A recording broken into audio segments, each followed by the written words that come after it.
How's it going, guys? Welcome back to the Guilty as Charged podcast. The Chargers wrapped up day 8 of training camp so far. They had done padded practices, I believe, on Monday and Tuesday. On Wednesday, there was kind of a shells practice. Then today, on Friday, no pads, only helmets. That's it. So couldn't get a whole lot of trenches updates for you guys. And it was kind of a fast walk through jog, somewhat competitive kind of day, but still enough to talk about. So let's get into it right now. So let's go through some injuries first. Daniel Popper pointed out that Derwin James was not practicing. That's just the same thing it's always been. It's been the contract. Also not practicing, Kyle Van Noy, Drew Tranquil, Mark Webb, Trey McKitty, Jason Moore. As it pertains to the first two, Kyle Van Noy was out there warming up with the starting defense. He was also stretching with everybody else. And then he was just not practicing. I believe it's just a rest day for him. Nothing in particular. I know social media, you can see the video of them calling him grandpa. And so he was just, he was not practicing today. He's a veteran, doesn't need to. He's fine. Drew Tranquil has not been practicing. It's a groin injury. But today I did see him running from like the end zone to the 50-yard line to where these guys were stretching. And he jumped in with the stretches. That's actually him standing up. If you can see the screen, that's him standing up over there. He gets and jumps in with the stretches, does his squats, does his calf raises, his band work, whatnot. So he's both able to at least jog and he's able to at least stretch. I don't know if that's something that he was able to do before, but he was doing it today. That's a good sign that it's not awful, right? He's not out there with a boot. He's not out there looking like he's struggling. It just looks like it's a very, it's a serious groin injury, if you will. It's enough to keep him out. But it's also one they're just being more, I think, precautious with. Is that a word? More cautious with than they are, then rather than rushing him out there. So there's that. Mark Webb, Trey McKitty, Jason Moore not practicing. No updates really there. Didn't see Moore out there. I did see McKitty out there just standing with everybody else.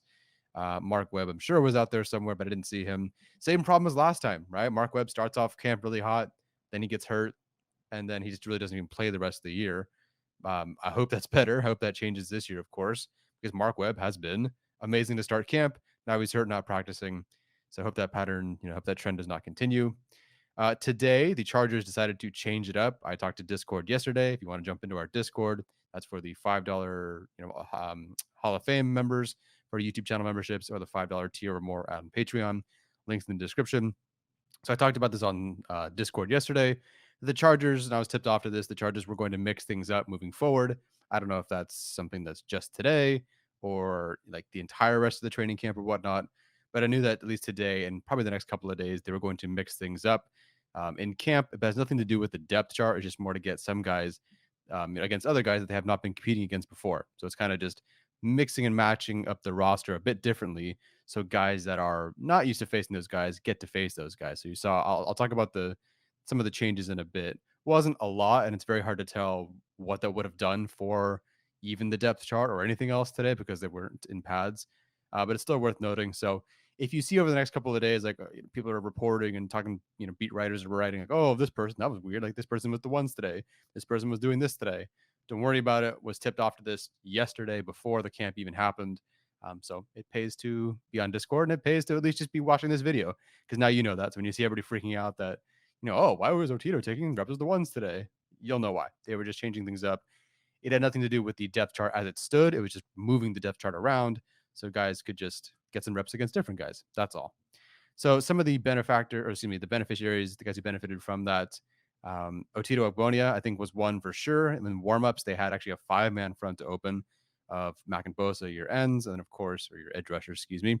And then Otito was in the middle with Sebastian Joseph Day and Austin Johnson flanking him. So that's, I think, the first time I'd seen them do their kind of 5-man, big man front like that. So that's something notable. I didn't see them do that really like after warm-ups, honestly. So maybe that was just something they were trying out to look at it and cosmetically, I don't know. But they were just, that was that. So Otito could be a guy who's going to benefit from this rotation. It's really just been, the core 4, if you will, in Fox, Tillery, Sebastian Joseph Day, Austin Johnson, and typically like Fehoko would be like the number 5, maybe Covington. But today it seemed like Otito got more runs against the first team offense, whereas the other guys got to go backwards. So again, expected. Doesn't mean anything with the depth chart. Otito didn't just jump everybody to be, a starter. It's just they were shuffling things around. Some other guys who benefited, I thought, were Amen, Ogbongbemi, the linebacker. No surprise there. Eric Kromenhoek today, for some extent, what's his name? Hunter Campmoyer did as well. But I think he's always just kind of been that tight end for. Today, I saw Eric Kromenhoek, the rookie undrafted free agent tight end at USC, get some more work today. Maybe one or two passes went his way, some blocking stuff. Again, no pads, hard to tell. But good to see him at least get kind of more involved. Jamal Davis and Ty Shelby were more involved today. We'll talk about them in a bit. And then finally, there was the sighting of Kevin Marks Jr. and Letty Brown. I don't have them like any plays listed in here for them, but Kevin Marks Jr. did beat one of the linebackers on a wheel route that I believe Chase Daniel overthrew. And then Letty Brown, I did see him get both a carry today in camp and an opportunity at kickoff return. So there's that. Camp standouts. Jalen Guyton is certainly one of them. Today, it's been so hit or miss with Jalen Guyton. It's like, oh, big play here, or just drop here, or contested catch, incomplete here, or something like that. But today was good. It was actually two different things. One was a really great pass, really great reception across from JT Woods. I believe I don't think he beat JT Woods, but JT Woods was too slow to get to Jalen Guyton. So Guyton had a big catch there. And then on kickoff coverage, he tapped down, I want to say it was Joe Reed at like the 17. Again, not in pads. Don't really know how it would exactly look. But Guyton flying down the field, getting to getting to Joe Reed, tapping him down. Good to see. He'll be a good gunner, whatever. I assume that's what he was doing. Okay, another camp standout, Bryce Callahan. No surprise there. He broke up passes over the middle twice today, one early on in practice, and then one to maybe like the second or third to last play of camp today. Was covering Michael Bandy, and he broke it up. He's just been a terror over the middle. The only person who's really been able to beat Bryce Callahan is Donald Parham. That's because Donald Parham is 42 feet tall. So Bryce Callahan, again, two more pass pickups today, both over the middle. He's just going to be a menace there. Can't wait to see what he does when they're actually playing some real meaningful football. Jamal Davis and Ty Shelby. Jamal Davis from, I believe, the CFL or XFL, CFL. And then Ty Shelby, the undrafted free agent edge from Louisiana Monroe. Davis was a guy that I didn't really know anything about. And frankly, most of us didn't. Had a little bit of run in the NFL, saw him play in the CFL. But that was it. And it's not like I have film on the CFL. Maybe I could go to YouTube or something. Ty Shelby was someone I did watch some film on because he was coming in as an undrafted free agent, and that was my assignment. I was watching him and a couple other guys, and I liked Ty Shelby. I thought there was a lot there. He has ridiculously long arms, and I said as much here on this tweet. Ty Shelby looks like an absolute unit out there. Like, he's a big dude. He's like a defensive end, big guy kind of type, and something that would fit the mold, I think, of what Staley would want out of his edge rushers. But both look good today. Ty Shelby beat Storm Norton on the outside today for a would-be sack. Of course, it can't actually be a sack, so you just you see him get there and then, put his hands up, let up or whatever. Would have been a straight shot on Easton Stick. Of course, that play continues. Then Easton Stick throws it. JC Jackson tips it, intercepts it. So really good pressure / sack from Ty Shelby. That maybe creates some sort of disruption or whatever. Throws it. JC Jackson picks it off. So good for Ty Shelby today. Jamal Davis had a good run, either run stop or tackle for loss today. Again, hard to tell, but these guys run through. They tap the running back, so they probably would have gotten there on the play. Don't know who he beat. And then Jamal Davis was also singled out by Ronaldo Hill on Twitter today, well, on the press conference, but you can see the quotes on Twitter. As someone who's really good at setting the edge and stopping the run. So there's that. Sorry, I'm flying through these. Hurry up offense looked great today. There was only one opportunity for hurry up offense today. It was the Herbert to Keenan Allen show for the most part, and I'm displaying them here. It was Herbert to Keenan Allen, a false start, not by Keenan Allen. I don't know who did the false start, but somebody did. So Herbert to Allen, false start, Herbert to Allen, and then Parham for the touchdown. The third catch from Allen was really, really good. Just worked Keemon Hall, I believe, and then just great catch over the middle. He looks like the guy who I hoped he would be going into this year. One, because he looks healthy and good, but two, because he's actually being used downfield a bit more, which he is really good at. And I have a video that'll come out this weekend just talking about the stats. Like, I watched both Mike Williams and Keenan Allen, 1,000 snaps between them, and just charted what they were good at, what they succeeded the most at, what grades out as their best route. And that post corner, that dig out, that's where Keenan Allen is actually the best. It's not really even in the slants, although he's very good at that too. but his best route combination was post corner. And so for him to be working downfield a little bit more in this offense, even in training camp, shows me that maybe, just maybe, they looked at the numbers, the film, and said, okay, what can we do differently to attack off a defenses more?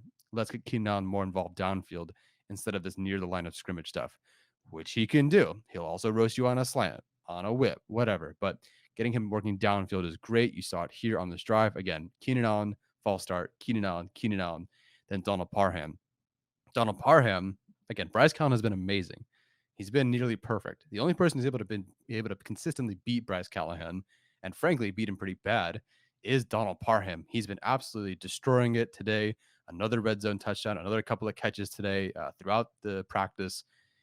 He just looks like an unstoppable red zone weapon. Every time they're in the red zone, there's some sort of target for Donald Parham if he's in. At some point, he just gets a target.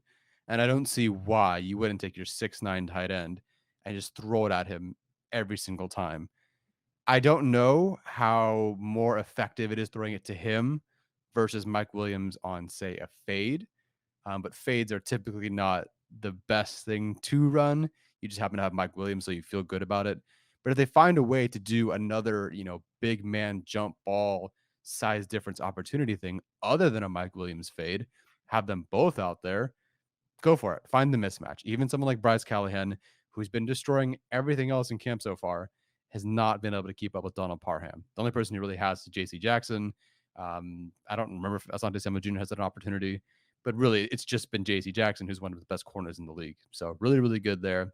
That's mostly it. A couple special teams things. DeAndre Carter looked good on kickoff return. Joe Reed looked really good there, but they're not tackling, they're not hitting, they're not really blocking, they're not shedding. So it's very hard to tell, are they actually good or they just look really good because they're in shorts and little yellow pullovers or whatever to designate who's on kickoff return, who's on coverage. So I don't know.